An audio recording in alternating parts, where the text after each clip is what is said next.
Hi everyone, welcome to another story time here in Nature, Poetry, and Stories. Before I start reading our picture book for today, I want to greet you all a happy new year. I hope you had fun time celebrating the welcoming of New Year 2024.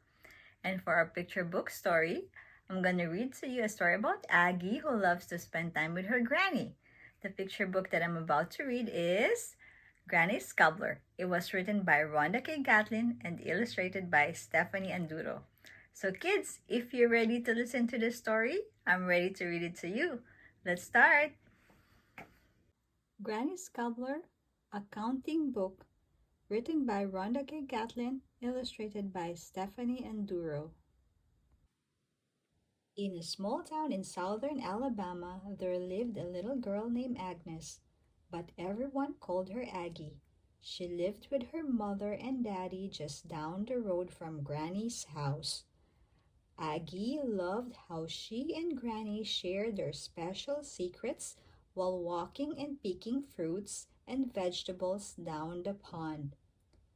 Aggie loved Granny's cooking too. She loved her fried cornbread and fresh turnip greens, but her favorite was blackberry cobbler.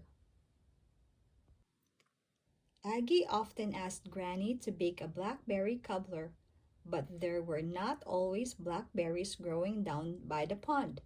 However, now she knew the blackberries were ripe and wanted Granny to bake a blackberry cobbler. On Monday, Aggie went to Granny's and asked, "Granny, can you bake a blackberry cobbler for us?"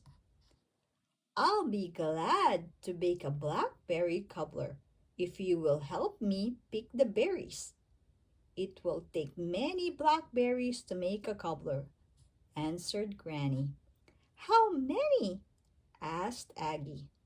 "Oh, maybe 100, said Granny.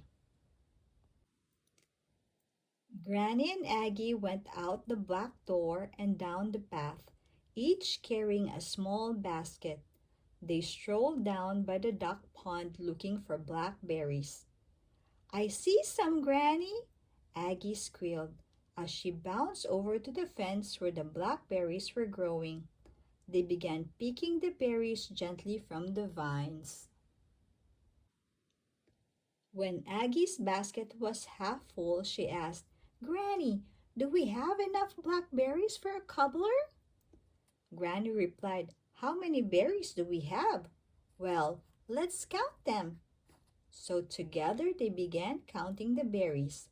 1 berry, 2 berries, 3 berries, 4 berries, 5 berries, and then they continued counting until they were 25 blackberries. "Do we have enough blackberries now?" asked Aggie. "Not yet, sweetie.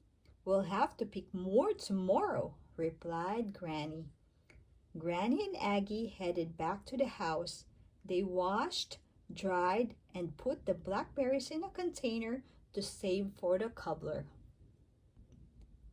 On Tuesday, Aggie hurried over to Granny's house after school to pick more berries. When they had picked 25 blackberries, they headed back to the house to wash, dry, and add them to the container. Aggie turned to her granny and asked, "Do we have enough blackberries now?" Granny smiled and said, "Not yet, sweetie. We'll have to pick more tomorrow.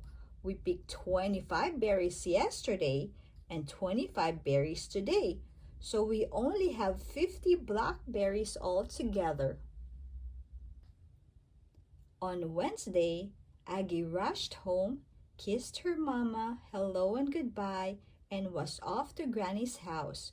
When they had again collected 25 berries, washed, dried, and put them away, Aggie asked, "Do we have enough blackberries now?"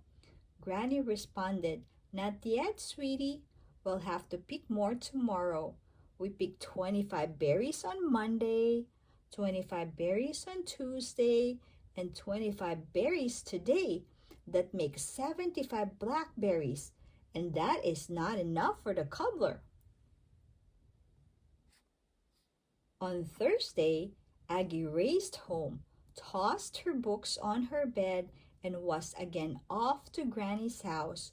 When they had collected 25 berries, they walked back up the path from the pond. When the berries were washed, dried, and put away, Aggie asked, "Do we have enough blackberries now?" Granny replied, "Yes, sweetie, we have enough for a cobbler. 25 berries plus 25 plus 25 berries plus 25 berries makes 100 berries. I will bake a blackberry cobbler tomorrow." On Friday, Aggie scurried home, hurried through her chores, and raced off to Granny's house. As she stepped onto the front porch, the delicious smell of freshly baked blackberries wafted through the air. Aggie entered the kitchen, and there was Granny sitting at the table. Aggie flew into Granny's arms and gave her a big hug. Then Aggie and Granny settled down to enjoy the blackberry cobbler. The end. Did you like our story for today? Aggie enjoyed spending time with her granny making the blackberry cobbler, and also she learned how to count from 1 to 100 because she needed to collect that 100 blackberries for the cobbler. And for all the mummies who wanted to learn how to bake blackberry cobbler, the author Rhonda-Kay Gatlin included her granny's blackberry cobbler recipe in the picture book. I hope you enjoyed the story. Thank you so much for watching. See you again next week here in Nature, Poetry, and Stories. Have a good night and sweet dreams.